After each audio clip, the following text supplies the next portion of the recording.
अस्सलामुअलैकुम नाज़रीन, आप देख रहे हैं मुबश्शिर लुकमान यूट्यूब चैनल। मैं हूं समीना राना और हमारे साथ तशरीफ रखते हैं मुबश्शिर लुकमान साहब। अस्सलाम वालेकुम सर। वालेकुम सलाम, क्या हाल सर है? कैसे? मैं अल्लाह का शुक्र अल्हम्दुलिल्लाह। सर रात पाकिस्तान तहरीक इंसाफ ने ऑनलाइन जलसा किया।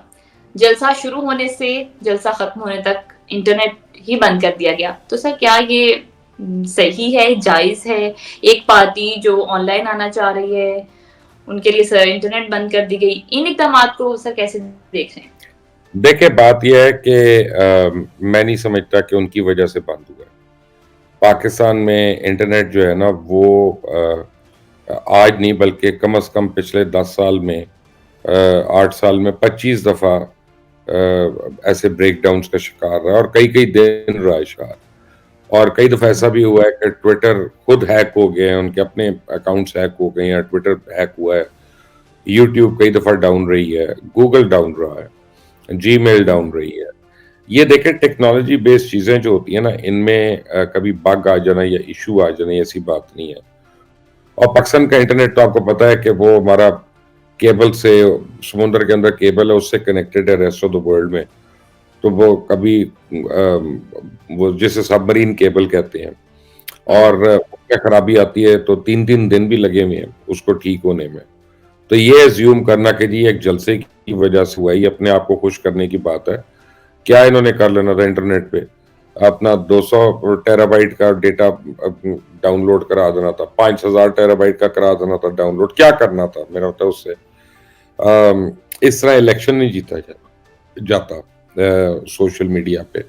इलेक्शन जीतने के लिए आपको इलेक्शन वाले दिन जाकर वोट डालना पड़ेगा और उस वोट की गिनती जो है, वही आपको कोई रिजल्ट में कोई फ़ायदा या नुकसान देगी। ये हुँ। बातें करना कि जी इसलिए हो गया, वो हो गया, आई मीन एक कॉन्स्पिरेसी थ्योरी। मैं कहूँ कि मैंने ऐसा वीडियो अपलोड किया था कल कि हुकूमत हुँ। पाकिस्तान हिल गई थी और उसको पहले यूट्यूब को कहते रहे उसको डाउनलोड कर दो, उन्होंने नहीं किया, अनपब्लिश कर दो, नहीं किया, उसके बाद उन्होंने इंटरनेट ही डाउन कर दिया पाकिस्तान में, ताकि लोग मेरा वीडियो ना देखें। ये बेखाम-ख्याली की बातें हैं, अपने आप को ज़्यादा इम्पोर्टेंस देना।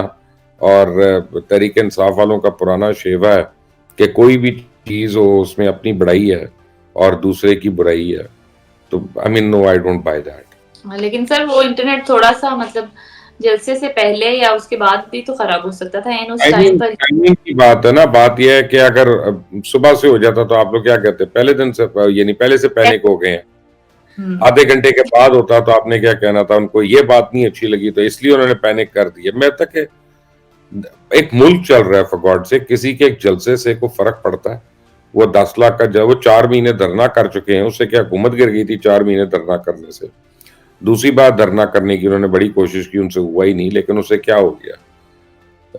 ऐसी बात नहीं है, उन्होंने आगें लगा दी, उन्होंने इस्लामाबाद में आगें लगा दी, उन्होंने मेट्रो स्टेशंस को आग लगा दी, वो इस्लामिक टच दे दिया, जाली गोलियां चलवा दी वजीराबाद में। अपने वो इमरान इस्माइल की शलवार से 4 गोलियां निकल आई, वो पता नहीं शलवार के अंदर फंस गई थी, ट्रैप हो गई, फिर वहां झड़ के गिर गई। इसी तरह औरों के जिसके टांग पे गोली लगी थी उसके माथे से खून निकल रहा था। ऐसे ड्रामे आपको याद होगा वजीराबाद वाले दिन हुए थे। जी, जी, फिर जी। ये है कि आपको इतनी गोलियां लगी और आप वहां से निकल कर ना वजीराबाद के हॉस्पिटल जा रहे हैं, ना गुजरात के हॉस्पिटल जा रहे हैं, ना आप गुजरांवाला के, ना लाहौर के, कोई आप सीधा शौकत खानम में जा रहे हैं और आप किसी डॉक्टर को भी नहीं देखने दे रहे। आप कह रहे हैं मेरे अपने मौलवी देखेंगे। फिर वो प्लास्टर कितने महीने आपकी टांगों पे रहा, कभी राइट टांग पे, कभी लेफ्ट टांग पे। फिर एक दिन रेंजर्स ने जब कोर्ट में पकड़ा और पकड़ के उन्होंने दौड़ लगवाई ना समीना, तो उसके बाद टांग के वरम भी उतर गई हैं, दर्दें भी ठीक हो गई हैं और प्लास्टर भी दोबारा नहीं आया। खुदा के लिए ये ड्रामे जो है ना, मैं जानता हूँ पीटीआई को यार, मैं घर का हुँ। भेदी हूँ, कोई लेकिन ऐसी देखिए बात। मुबश्शिर साहब खान साहब इतने बहादुर हैं, उनको गोलियाँ लगी थी, इसके बावजूद भी उन्होंने कारकुनान से मैं भी, बात की, कहाँ पे गोली लगी थी? मुझे वो जगह खिताब किया। पे मैं तो नहीं मानता गोली लगी थी, क्योंकि सरकारी डॉक्टर ने उसके ऊपर कोई और उन्होंने कोई गोली दिखाई नहीं जो निकली उनकी टांग से। हुँ। ठीक है ना, आप ऐसी बात नहीं है। मैं आपको कह दूं, आज मैं आया हूँ यहाँ पे, 11 लोग जो थे वो मेरे होटल के कमरे का दरवाजा तोड़ के अंदर घुस आए थे। मैंने बड़ी मुश्किल से कराटे करके उनको मारा, भगाया, ये किया। आके वो 11 लोग, अब तक 14 क्यों नहीं थे या 9 होते तो क्या होता? आई मीन ये क्या ड्रामे हैं हम्म। बेकार की बातें। और आपको मुबशर देख साहब। रोज उठ रहे हैं, मुझे उनका दर्द है, मुझे उनकी तकलीफ है, क्योंकि मुझे लग रहा है कि आप सिंपैथेटिक हैं पीटीआई को, लेकिन इट डजंट मैटर। वहीं आप झूठों से क्या पार्टी नहीं चलेगी या क्लेम से पार्टी नहीं चलेगी। देखे ना, अगर मुझे वो ये कहें, फर्ज करें मैं आप एक इमरान खान को छोड़ दें एक लम्हे के लिए, मैं आपको एक बात बताता हूँ। अगर मुझे सारे ये कहें कि जी मियां नवाज शरीफ बिल्कुल सादिक और अमीन है, तो मैं तो नहीं मान रहा, मैं तो नहीं एतबार कर रहा। अगर मुझे कोई कहे कि आसिफ जरदारी बड़े नेक और साले हैं, तो मैं तो नहीं मानूंगा। कोई मुझे ये कहे कि जी मौलाना फजल रहमान ने जिंदगी में कभी गलत बयानी नहीं की, मैं तो नहीं एतबार करूंगा इस बात का। तो मैं इसी तरह पीटीआई की बात का भी एतबार नहीं कर रहा। मैं किसी के मतलब भी कोई गलत बात अपना प्रमोट कर रहा होगा। आई मीन यहाँ पे कराची में ना एक जमाना था, लोग कहते थे वो पत्ते दरख्त ने पत्ता दिया है जी, पत्ता उसका बड़ा हुआ, उस पर अल्ताफ हुसैन का नाम लिखा हुआ है जी। वो एक और पौधा है जी, उस पर अल्ताफ हुसैन की तस्वीर आ रही है, मैं पता नहीं कौन सांप की तस्वीर बनी हुई है, उस पर क्या है अपना कि अल्ताफ हुसैन की तस्वीर आ रही है। लेकिन ये हर हर लम्हे हम देखते रहे हैं ना, ऐसी बातें सुनते रहे हैं। तो ये भी एक मॉडर्न क्लेम है, आप समझे, वो पत्ते में तस्वीर शबीह बनना डाला जाए ना, ये एक मॉडर्न क्लेम है कि हमारे ऑनलाइन क्या होना था उस ऑनलाइन जलसे में, चले कि इंटरनेट अपना आज आप आज अपलोड कर दें उसकी तकरीरें वगैरह, सारे देखेंगे। इसमें ऐसी कौन सी बात है, कौन सा दोबारा नहीं हो सकती वो, आज नहीं हो सकती, सही। कल नहीं, ऑनलाइन ही है ना, कौन सा उसमें पेट्रोल खर्च हो रहा है, कोई वैगनें नहीं लग रही, कोई गाड़ियों का खर्चा नहीं हो रहा, कोई खाने पीने नहीं है, कोई बिरयानी नहीं खिलानी पड़ रही, कोई कुर्सियों का इंतजाम नहीं है, कोई स्टेज का इंतजाम नहीं है। ऑनलाइन जलसा था जी, पूरे पाकिस्तान में इंटरनेट बंद कर दी। ये ड्रामे की भी, अब साइकोफेंसी की भी एक हद होती है ना समीना। आई मीन प्लीज, सही। खुदा के, मैं को डफर आदमी नहीं हूँ कि जो सोच नहीं चलिए। सकता। चलिए कोई बात नहीं सर, पीटीआई नेक्स्ट ऑनलाइन जलसा पे फिर अरेंज कर लेंगे, फिर देखते हैं क्या अगर होता ऐसा करेंगे है। उसमें मैं और आप भी शामिल होंगे और देखते हैं क्या है, एक साथ बिल्कुल होके सही। जो, सही। क्योंकि ये सही। पार्टियां सिर्फ ऑनलाइन ही जलसा कर सकती है, ये वैसे लेकिन करने की हिम्मत नहीं है तो इनकी। देना उनको, फिर चलें, फिर ऑनलाइन आने तो देना, आने भी नहीं देते उनको नहीं नहीं, ऑनलाइन और क्यों बेचारे। आने दें, मेरे तक ये क्या बात है, आने दें ना आने दें, आप करते हैं रोज अपनी ट्विटर स्पेस कर रहे होते हैं, रोज आप उस पे कवरेज कर रहे होते हैं, उस पे क्यों नहीं डाउन होता, उस पे क्यों नहीं रुकता? खुद जब इमरान खान करता रहा ट्विटर स्पेस और हमें बताते थे ये इतने मिलियन लोग आ गए जी, ट्विटर क्रैश हो गया। वो ट्विटर जो क्रैश हुआ था वो भी क्या पाकिस्तान हुकूमत ने किया था? पहले तो अपना क्रेडिट लेते रहे हैं, अब वो हुकूमत पाकिस्तान को लगा दिया। और मैं आपको बताऊं, ये हमारी जो मौजूदा निगरान हुकूमत है ना, ये इतनी काबिल नहीं है कि ये नेट को डाउन कर ले या इस तरह की प्लानिंग कर ले। ये उनको, उनके लिए भी वो तो बड़े खुश होंगे यार, हमें कितना क्रेडिट दे रहे हैं ये लोग, तो बड़े खुश सही। होंगे इस बात पे। सही। मुबशिर साहब, एक उम्मीद थी कि इमरान खान को पेश किया जाएगा गैर शरई निकाह केस में, लेकिन अब हम देख रहे हैं कि जेल हुकाम ने पेश करने से माजरत कर लिया। अब क्या समझते हैं, कब तक खान साहब को जेल ही में रखा जाएगा? ये खान अब जेल में, कान नहीं आता बाहर, आप फिक्र ना करें, अभी इनको फोर्सिएबल फ्यूचर में तो नहीं आता, ठीक है ना। और दूसरी बात यह है कि उसको जेल में रखना उसके लिए बेहतर है, मैं ये समझता हूँ। अगर मैं सुप्रिटेंडेंट जेल होता तो मैं भी यही करता, क्योंकि एक लिमिटेड किस्म की सिक्योरिटी होती है। इतने ज़्यादा दहशतगर्दी के वाकयात हो रहे हैं, पुलिस चेक पोस्ट पे हो रहे हैं, आर्मी की चेक पोस्ट पे हो रहे हैं, 23-23 लोग एक दिन में जाम शहादत नोश कर रहे हैं, हाई अलर्ट पे है पूरा मुल्क। खुद इंटीरियर मिनिस्टर जो है वो कह चुके हैं कि उनकी सिक्योरिटी के थ्रेट्स हैं, फजल रहमान के हैं, बाकियों के हैं। तो इमरान खान भी एक हाई प्रोफाइल टारगेट है, उनको भी थ्रेट होगी। तो अगर कोई ठान ही लेता है कि जी हमने ये रास्ते में कुछ करना है, कोई चिंगारी जलानी है, तो वो तो इम्पॉसिबल बात नहीं है दहशतगर्द के लिए, इतने लंबे रास्ते में अडियाला से कोर्ट तक। तो बहुत बेहतर है कि उनकी या ऑनलाइन पेशियां करें या उनको वहीं पे रख के जज साहब वहां चले जाएं, उस तरह से हो। ये मेरा ख्याल है खुद इमरान खान की जिंदगी के लिए बेहतर है कि उनके सारे राइट। ट्रायल अडियाला के अंदर ही हो। Okay, right, right. मुबशिर साहब, हम देख रहे हैं कि नून लीग के जो सीनियर रहनुमा हैं वो भी पार्टी को छोड़ रहे हैं। अभी खबर है कि शाहिद खाकान अब्बासी भी इलेक्शन के बाद पार्टी छोड़ते हैं। उधर खैबर पख्तूनख्वा से भी मेहताब अब्बासी ने 40 साल बाद नून लीग को छोड़ दिया। क्या वजह है सर, क्यों छोड़ रहे हैं? किसी और पार्टी में जाने के इरादे हैं इनके? देखिए, शाहिद खाकान अब्बासी तो मेरे ख्याल है अपनी पार्टी बनाएंगे, लेकिन वो बनाएंगे इलेक्शंस के बाद।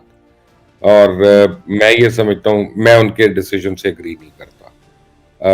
यानी एक ज़ाती राय है, और शाहिद साहब मेरे अच्छे दोस्त हैं, मेरी बड़ी अच्छी सलाम दुआ है, और मैं उनकी बड़ी इज़्ज़त करता हूँ। लेकिन जैसे कल लतीफ़ खोसा ने छोड़ा है, परसों, ठीक है ना, पीपल्स जी। पार्टी को। यानी ये जो बिल्कुल, ये तो मतलब ही छोड़ना हो गया ना, कि आप गवर्नर भी उस पार्टी ने रखा, आपको अटॉर्नी जनरल भी उस पार्टी ने रखा, आपको एडवाइजर भी उन्होंने रखा, सीसी में भी रखा, आप आपको हाई प्रोफाइल उन्होंने केसेस भी दिए ताकि आपका एक पर्सोना बने, और आप अब कह रहे हैं कि नहीं नहीं नहीं, ये गलत कर रहे हैं, बात मैं छोड़ रहा हूं। तो जब पहले खा पी रहे थे और आप भी गवर्नर बन के खा पी रहे थे, तब वो सही काम थे ना सारे। तो शायद हम्म। मौलाना अब्बासी को भी सोचना चाहिए कि अपार्ट फ्रॉम, देखें, एक तो होता है वजीर रहना, बार बार कई बारी वजीर रहे हैं वो नून लीग की वजह से, वो नून लीग ने उनको वजीर आजम बनाया, और यानी वजीर आजम बनना इस मुल्क का ये कोई छोटा एजाज तो नहीं है। उसके बाद उनकी पॉलिटिक्स में क्या रह जाता है पीछे, कौन सा ओहदा है जो उनको चाहिए था। तो अब वो एक्चुअली मुखलिस होके अपनी पार्टी में अवाम की फलाह के लिए काम भी कर सकते थे, और करना चाहिए उनको अभी भी। मैं हम्म। हालांकि नून लीग का वोटर नहीं हूं, लेकिन मैं चाहूंगा कि अब्बासी साहब जैसे जो सेंसिबल लोग हैं, शरीफ लोग हैं, हॉस्टाइल नहीं है, और यानी कारोबारी लोग हैं, ये रहें, क्योंकि हर पार्टी में अच्छे लोग होने चाहिए। उस पार्टी का थिंक टैंक जो है उतना ही स्ट्रांग होता है। और हम्म। इख्तलाफ होना तो कोई बड़ी बात नहीं यार, मेरा तो अपने घर में इख्तलाफ रहता है, तो अब मैं क्या रोज घर चेंज कर दूं अपना? मैं अगर मेरे भाइयों से या बहनों से या औरों से इख्तलाफ हो, मैं अब उस पे कौन से हद तक मैं जाऊंगा उस पे? मुझे आप एक बात समझाएं जरा, ये कहने की बातें होती हैं। सर इस सर बोलने का इस्लामाबाद में मतलब ये है जब कि आप इसका मतलब है कि सिर्फ लालच में साथ देना। 40 साल आपको कोई बुराई नजर नहीं आई, जबकि पूरे पाकिस्तान को नजर आ रही थी। उस वक्त तो आप साथ खड़े रहे, क्योंकि आपको पता था अभी वो बैंड है और वो वजीर आजम नहीं बन सकते, तो मेरी बारी है। उस वक्त तो ठीक था, अब नहीं है। सही। सर आम इंतखाबात का शेड्यूल हम देख रहे हैं आ गया, लेकिन नवाज शरीफ साहब के जलसों का शेड्यूल नहीं आ रहा। क्या वजह है सर? अवाम का खौफ है या फिर यकीन दहानी भी बहुत बड़ी है? मियाँ साहब को एक तो यकीन है काफी, और वो ठंड में है, चिल्ड है। दूसरा, वो इस वक्त जो है ना टिकट्स दे रहे हैं लोगों को, और मेरा हम्म। ख्याल है कि उनके जहन में ये है कि जब फाइनल टिकट होल्डर्स आ जाएंगे, साइन हो जाएंगे, उनको टास्क दे दिया जाएगा हर हल्के में, और फिर वो टिकट होल्डर्स जो हैं वो उनके जलसे अरेंज करवाएंगे ना अपने अपने हल्कों में और डिफरेंट डिस्ट्रिक्ट्स वगैरह में। तो हम्म। पीपल्स पार्टी भी 27 तारीख से शुरू कर रही है ना अपने जलसे, दिसंबर की हम्म। 27 तारीख से। तो ये भी 26, 27, 28 को ये भी अपना शुरू कर देंगे कैंपेन। इससे ज्यादा देर नहीं होगी, लेकिन उससे पहले मेरा ख्याल है कि जलसा करवाना किसने है उस अगर आज कहते जी रहीम यार खान में करना, तो वहां करवाएगा कौन? पहले टिकट होल्डर्स होंगे तो वो अरेंजमेंट करेंगे ना वहां पे। तो हम्म। और वो क्राउड को भी पुल करेंगे, सब सब कुछ करेंगे, तो जलसा हो जाएगा, आप फिक्र ना करें। अभी जलसों सही। का मौका शुरू होने वाला है। राइट। मुबश्शिर साहब आप कराची में हैं, कराची से कोई इत्तेहाद की खबरें भी आ रही कि बड़ा इत्तेहाद बन रहा है, उस हवाले से भी बताइएगा। दूसरी तरफ हम देख रहे हैं कि जेयूआईफे के अलावा राशिद सुमरो ने लाड़काना से बिलावल के अगेंस्ट इलेक्शन लड़ने का ऐलान किया। आप क्या समझते हैं कि इस हल्के से कौन जीतेगा? किसका वोट बैंक ज्यादा है? राशिद सुमरो जो है ना, वो जेयूआईएफ के सदर हैं सिंध के। उन्होंने हम्म। ऐलान किया कि जी वो बिलावल को लाड़काना से शिकस्त देंगे। तो जेयूआई के मुतालिक आपको मैं ये बता दूं कि JUI I think second largest vote getting party है सिंध में, जो लोगों को नहीं पता होता अक्सर, और बड़ा टफ टाइम देती है सेकंड लेवल पे। तो राशिद सुमरो साहब को एक मखसूस तबका तो वोट जरूर डालेगा, लेकिन इस वक्त बिलावल भुट्टो वो आज से 5 साल पहले वाले बिलावल भुट्टो नहीं है। वो हम्म। सिर्फ बेनजीर के बेटे नहीं है या भुट्टो के नवासे नहीं है, वो उनका अपना भी कद बहुत बढ़ गया और हम्म। उनका अपना स्टेचर बहुत ऊपर हो गया। तो बिलावल भुट्टो को हराना, लड़काने से हराना, ये बहुत ही एक इम्पॉसिबल सा टास्क है, वो भी सुमरू साहब के लिए उनको हराना। ये पहले सही। मुर्तजा भुट्टो की भी ख्वाहिश थी वो बेनजीर को हरा देंगे, उन्होंने भी चख लिया मजा। फिर उनकी जो गिनवा भुट्टो हैं, उन्होंने भी लड़काने से इलेक्शन लड़के देख लिया, और गड़ी खुदा बख्शे भी कि उनको कितने को वोट मिले। हालांकि उनका क्लेम टू फेम तो यही है कि असल वो खून, भुट्टो का खून उनके घर पे है। लेकिन ये है कि नहीं, रियलिटी ऑफ पॉलिटिक्स इज के Bilawal Bhutto is very strong in Sindh and Larkana is his home town, Garhi Khuda बख्श उनका घर है। तो वहां से उनको हराना जो है ना एक नियरली इम्पॉसिबल टास्क है। If right. People draw strength के जी लियारी में हारे थे वहां पे, तो वो लियारी में जब इलेक्शन हारे थे तो उस वक्त पीपल्स पार्टी के अपने अंदर बड़ी रिफ्ट्स थी, खासतौर लियारी के हवाले से बड़ी थी, जिसमें नबील गबोल भी दूसरी साइड पे थे और बाकी लोग भी, और बड़ा डिसरे में था पीपल्स पार्टी का, लियारी का उस वक्त हम्म। कमांड से। तो ये डिफरेंट बॉल गेम है ऑल टुगेदर। इसमें राशिद सुमरो को मीडिया हाइप तो बड़ी मिल जाएगी, वो 1.5 महीने 2 महीने मीडिया में तो बहुत इन रहेंगे, but that is it, not more सही। Then that. दूसरी तरफ मुबश्शिर साहब, हम देख रहे हैं कि मौलाना फजलुर रहमान अफगान तालिबान से मुज़ाकरात के लिए अचानक से सामने आए हैं, अफगान से फिर से मुलाकात की, जिसके बाद हमने देखा है कि टीटीपी के अगेंस्ट अफगानिस्तान में कार्रवाइयां भी थोड़ी तेज हुई हैं। लेकिन मौलाना साहब के जो मुखालिफिन हैं वो ये कहते हैं कि मौलाना साहब इतनी एफर्ट्स इसलिए कर रहे हैं कि वो सदर बन जाएं। आपको लगता है ऐसा है? नहीं, मौलाना साहब की तो बड़ी ख्वाहिश है कि वो सदर बने, इसमें तो कोई दो राय नहीं है। यानी और एफर्ट्स दूसरा, नहीं इसलिए नहीं सिर्फ कर रहे होंगे, वो ये भी होगा उसमें। देखिए तालिबान जो है वो एक सीरियस थ्रेट है हमारी सिक्योरिटी के लिए, और टीटीपी भी। और बहरहाल आपको उनसे, तालिबान से, नॉट टीटीपी, उनसे कहीं ना कहीं आपको किसी लेवल पे मुज़ाकरात भी करने हैं, उनसे आपने उनको काउंटर करना है। बातचीत के दरवाजे तो बंद नहीं होते। बल्कि एक ज़माना था, मैं आपको बताऊं, कि जब टीटीपी से बात हो रही थी और इमरान खान के ज़माने में हो रही थी, जब इमरान खान वज़ीर आज़म थे, तो उस वक्त भी मौलाना फजल रहमान को ये रिक्वेस्ट की गई थी, वही नेगोशिएशन मेन कर रहे थे। उसमें मेजर आमिर रिटायर्ड जो थे वो भी उसमें शामिल थे। उसमें हमारे एक एंकर दोस्त जो हैं सलीम साफ़ी साहब, सलीम साफ़ी साहब उसमें बहुत इंस्ट्रूमेंटल। देखो सलीम साफ़ी का बड़ा एक रिस्पेक्ट का लेवल है पश्तो स्पीकिंग लोगों में, वो चाहे तालिबान हो चाहे कोई और हो। तो साफ़ी साहब की एक बड़ी इज्जत है, उनका एक बड़ा असर रसूख है, और वो भी पीस टॉक में इनिशिएट कर रहे थे। फिर इमरान खान ने बोंगी मार दी, उसने अल जजीरा को इंटरव्यू देते हुए कह दिया कि जी मेरे कहने पे वो कर रहे हैं, यही बताने के लिए कि वो मेरे अंडर आते हैं सारे। तो सारा प्रोसेस इतर बितर हो गया। लेकिन एनीवे वो अगर ये कर रहे हैं तो बहुत अच्छी बात है, और मौलाना की बड़ी देरीना ख्वाहिश है सदर बनने की। अगर ये वो पूरा पीस कर लेते हैं तो फिर तो उनको बिल्कुल सदर बना देना चाहिए, फिर तो मेरा भी वोट उनके हक में होगा, क्योंकि पाकिस्तान को पीस की जरूरत है। पाकिस्तान अब मजीद खून बहाने का मुतामिल नहीं हो सकता, क्यों हम करें। बिल्कुल सही, सही। मुबश्शिर साहब, बलूचिस्तान हाई कोर्ट ने चंद हल्का बंदियों के हवाले से दरखास्तें मंजूर की थी, तब्दीली की दरखास्तें, लेकिन सुप्रीम कोर्ट ने ताखीर के पेश नज़र इन दरखास्तों को भी मुस्तरद कर दिया, मुअत्तल कर दिया। आप क्या समझते हैं, अभी भी कोई अगर मगर की सिचुएशन है कि इलेक्शन होंगे या फिर नहीं? ठंड पै गई है ना, पंजाबी में कहते हैं ठंड पै गई है ना, उनका कम अज कम सारिया नु। अभी सिर्फ एक शक है जी मुझे इलेक्शंस के ऊपर, मुझे मुझे कोई शक इसमें नहीं है कि सुप्रीम कोर्ट इज कन्विंस के इलेक्शंस होनी है। और ये जो रद्द की है उन्होंने, उसकी एक वजह ये है कि वो टाइम वेस्टिंग टैक्टिक्स जो हैं इलेक्शन को डिले कराने के लिए जो हो सकते हैं उनको अवॉइड करें। तो बेसिकली सुप्रीम कोर्ट ने ये कह दिया कि आप फालतू की पिटीशनें करके वक्त ना बर्बाद करो, इलेक्शन तो होने और 8 फरवरी को होने। लेकिन जो मुझे इसमें क्वेश्चन मार्क है ना अभी तक, वो ये है कि देखें 2 लाख उनको फोर्सेस के लोग चाहिए, फौज के लोग चाहिए या रेंजर्स के लोग चाहिए इलेक्शंस करवाने के लिए। तो जितना हॉट हुए में हमारी यानी बॉर्डर्स इस वक्त, वेस्टर्न बॉर्डर्स, और जितना हमें सिक्योरिटी के इश्यूज हो रहे हैं, तो क्या 2 लाख सिक्योरिटी पर्सनल स्पेयर किए जा सकते हैं?